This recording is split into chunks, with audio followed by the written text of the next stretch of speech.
no, but life is not like that. My father maybe grew up, with a certain mindset, but he's also quite soft and sensitive. But does this not affect behavior in general? For sure. And as an artist, I feel the only way I can shake it up is, yeah, sure, if you have an alpha representation of a man, can I do that as well and be like, hey, because like I would get a script sometime it says, oh, this is a strong woman, and I'm like, but I don't know any woman who's not strong. And strength doesn't come only in one shape or size or form, it comes in many different ways. So, do we need more male representation, which is not the quote-unquote convention? Definitely. I would like to add that actually it's not the paucity of the male narrative or male characters that is a problem. It is the nuancing of them that needs addressing. I actually don't mind having lots of male narratives. If the problem is perhaps that it just like kills nuance for the female voice or the female narrative. The female characters are generally just poised to sort of create heroism for the women. To like look very weak around these men, and so essentially there is something that needs to be like sort of rewired at the level of creating itself, and that change cannot be enacted at the level of commerce or at the stage when you're already pitching the story. It needs to be done at the level of thinking itself, at the level of structuring the story, etc. So I feel a larger nuance can only come from deepening the way that we look at the world, and that's somewhere a duty that sort of is, that comes to the creators. Me and in my head, I feel it's a stronger responsibility that the men have than the women actually.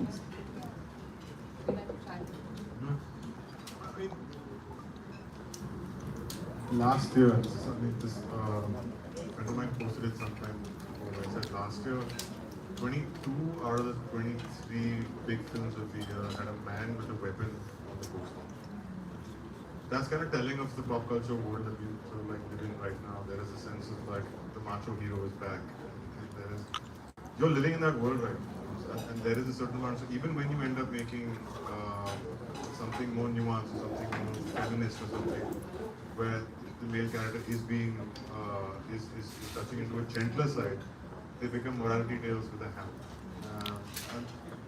And I think the tricky part is always being able to say how do you bring nuance to a society that is not used to nuance. I think that especially when you're making it for a much larger audience, that's always the battle that filmmakers and producers are facing. The fact they're always told that no, this is meant for a much bigger audience. So therefore, you can't be subtle. The moment is that. So it's tricky. It's in that place where right now it's tricky to be able to say how do you end up.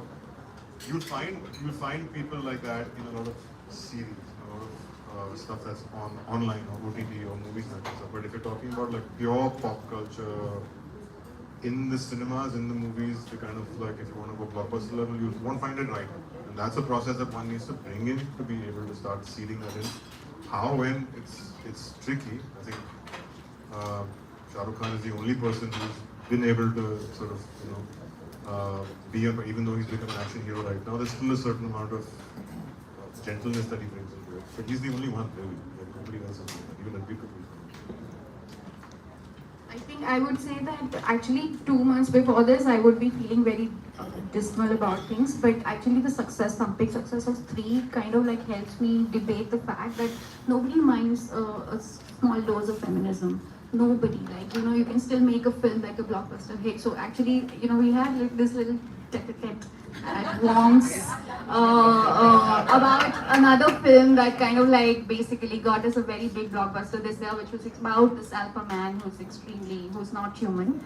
And so basically that film got us talking, Mayank and I, at one point, and we were discussing how, and Mayank had a very valid point, and he said that we can't really depend on films to define our morality, like as a society, which I obviously debated with him, and we weren't really going around in circles around this. And there's something that I took away home from that conversation where I was like, and I was very, now I actually have a comeback at you where I'm like, actually a bout of feminism, a dose of feminism doesn't really hurt anyone. It will still give us a box office. So this is the thing. Actually, the country is in a schizoid sort of place where I think it's the masala that is the most important ingredient over other things. The functionality of feminism, thisism, thatism is of less importance in a theatrical at the moment. And that is the reason why a Jawan is a hit, a Pathan is a hit, which are absolutely on the two different ends of the political spectrum. There can be like a Stree is a hit, but an animal is also a hit. So how do you explain this? How do you I have a explain theory this? about this, and like also a question. My theory is that people in our country, or I guess everywhere, they just like something that's just anti-establishment or anti-something. It doesn't matter whether you genuinely resonate with it. Propaganda films have also done well. Correct, that's what I'm saying, right? So if the three is also working, you'll have a not human film also doing very well, you know. And the idea is you just sometimes I think there's so much inherent rage or whatever you want to call it. You know, Tanu Weds Manu also, where she comes in a towel and sits and say, "Ha, batao tum dikhne aaye ho." That's also a hit. So I feel maybe is it that? But having said that, isn't it interesting for us to ponder about that a film like Stree, with this kind of dollop of feminism in the humorous horror comedy space does so well. A lot of people today